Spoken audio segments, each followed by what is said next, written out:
I am Boogity back. Welcome. We got Titanfall today.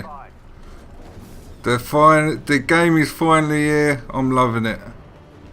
Now I was going to get it on Xbox One, but in the end I got it on PC just because it's about £15 extra if you want to get it on Xbox One in the UK, and I just don't see. I'm struggling with the consoles at the moment to justify an extra £15 for any game.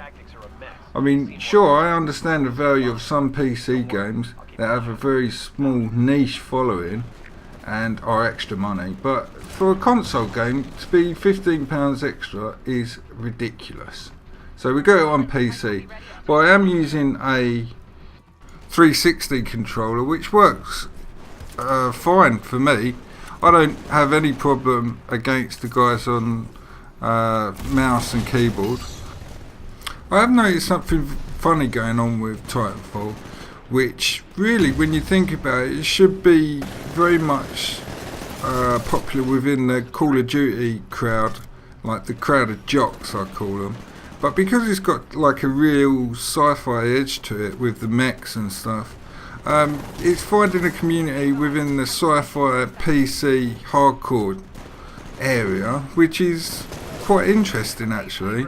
I mean, usually you wouldn't think the hardcore PC guys to enjoy this type of game, which is pretty much a Twitch shooter, you know, but they seem to be loving it and I'm loving it too, so it's all good.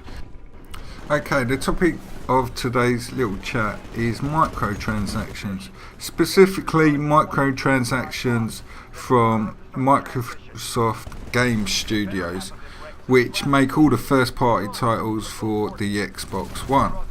Now I'll be honest with you, I'm having real problems with Microsoft Game Studios. In particular, the way they're doing these microtransactions is really, for me, it's just not on. The first game I got with my Xbox One was Forza 5. I got it on day one, and I've always been a big Forza fan. I'm a big racing fan in general. I like PC racers, I like iRacing, and iRacing is very much you pay for what you get. But in the context of Forza, you're paying a full price game.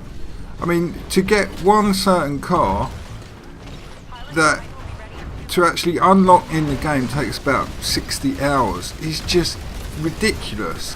Now it wouldn't be so bad if the actual price, if you was buying the tokens to get that car, if the prices were reasonable, but the prices were like ridiculous.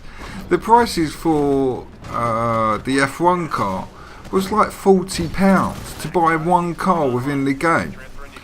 I mean, it would be fine if it was a free-to-play title. If it was a free-to-play title, I could totally understand that. You pay for what you get. But when you've bought the retail game for £55, which is over and above what I'd ever dream of paying on the PC, it's ridiculous. It's not on. You feel like you're being nickel and dimed at every turn. Now the public outcry from all this was that Turn 10 ended up halving the prices of the tokens, how much the cars cost with tokens. But again, the problem with that is it still costs £20 to buy a car. I mean, £20 to buy an F1 car in a retail game that costs £55 is still ridiculous. I mean, even taking half the price off, and it's still too damn expensive. And it wouldn't be so bad if it was just Turn 10 and Forza, but it seems it's something within Microsoft Game Studios themselves, and a lot of the Xbox One games are doing it. Rise was a single player game which had microtransactions, which I cannot for the life of me think. I mean, where do you get the value from that? Where do you get the value from buying upgrades within a single player game? I just don't understand that. Please, if you understand how that can happen and how that has value, please write it in the comments, because I can't see it myself. We also saw it with Halo Spartan Assault, the little arcade game, which you could buy upgrades to your weapons, which in essence meant a game which is all about the high scores that you can get, high scores you can rack up. In the end, it's a pay to bump yourself up the leaderboards, you know. Again, if these were free-to-play titles, I could totally understand. The microtransaction model works well in a free-to-play environment. There's some people who are going to be, what are they called? I think they're called the whales, you know, the guys that just want all the best equipment and to show off, you know, which I understand that, and they are the guys that pay for all the the other parts of the community that don't have the money or don't want to pay and make the game viable.